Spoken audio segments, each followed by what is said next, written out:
एक लड़का था, नाम था थुंग थुंग। वह सड़क किनारे बैठकर भीख मांगा करता था और हमेशा कहता, जो मुझे खाना देगा मैं उसे ढेर सारी खुशियां दूंगा। लोग हैरान थे पर सच भी था। जो भी उसे खाना देता उसके जीवन में खुशियां आ जाती और जो उसका मजाक उड़ाता उसका विनाश निश्चित था। किसी का एक्सीडेंट हो जाता, कोई बर्बाद हो जाता। थुंग थुंग जब 7 साल का था तब उसके माता पिता उसे छोड़कर चले गए थे। तब से वह अकेला था। थुंग थुंग सड़क किनारे बैठा भूख से तड़प रहा था। तभी गांव का सरपंच उधर से जा रहा था। थुंग थुंग बोला, साहब कुछ खाने को मिलेगा, बहुत भूख लगी है। सरपंच हंस पड़ा और बोला, तुझे खाना चाहिए, ले पहले पानी पी। और ये कहकर उसने थुंग थुंग पर मूतने लगा। थुंग थुंग कुछ नहीं बोला, बस चुपचाप देखता रहा। सरपंच ये सब करके आगे बढ़ा ही था कि अचानक तेज रफ्तार गाड़ी ने उसे टक्कर मार दी। वह वहीं मारा गया। सरपंच की वहीं मौत हो गई। कुछ देर बाद गांव वाले इकट्ठा हुए और बोले, भला सरपंच को कौन कुचल सकता है। सबके चेहरे पर सन्नाटा पसरा हुआ था। तभी गांव में आए ईताची बाबा। वह एक तांत्रिक था। सामने भीड़ देखकर ईताची वहां पहुंचा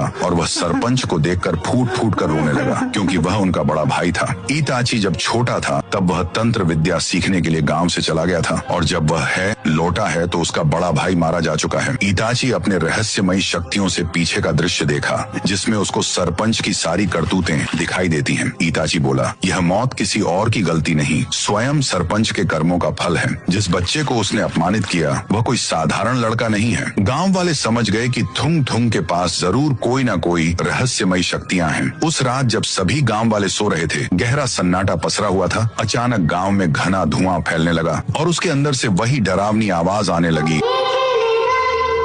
धुएं के बीच से एक गुड़िया की आत्मा बाहर आई और पागलपन की तरह हंसने लगी। उसकी हंसी से लोगों घबरा कर उठ बैठे। गांव में हाहाकार मच गया। लोग इधर उधर भागने लगे। तभी थुंग थुंग सामने आया और बोला, वापस जा वरना मैं तुझे खत्म कर दूंगा। गुड़िया जोर जोर से हंसने लगी और बोली, उस दिन तू बच गया था लेकिन आज नहीं बचेगा। उधर गांव वाले रो रहे थे। तभी ईताची बाबा प्रकट हुए और बोले, डरो मत, मैं उसे भस्म कर दूंगा। लेकिन तभी वहां थुंग थुंग आ गया और बोला, नहीं बाबा, अब उसके अंदर पहले से भी भयानक शक्ति है, उसे मारना आसान नहीं। ईताची ने तंत्र मंत्र से उसका रहस्य देखना शुरू किया। उनकी आंखों के सामने वही गवियाड की टूटी फूटी हवेली का दृश्य दिखाई दिया, जिसके अंदर एक शैतानी एहवान मंडल बना था, जिसके बीच में थुंग थुंग का मरा हुआ शरीर रखा हुआ था। उसके चारों तरफ हजारों आत्माएं भटक रही थी। आगे जानने के लिए कमेंट करो और अगर तुम भी राय स्टार के फैन हो तो सब्सक्राइब करो।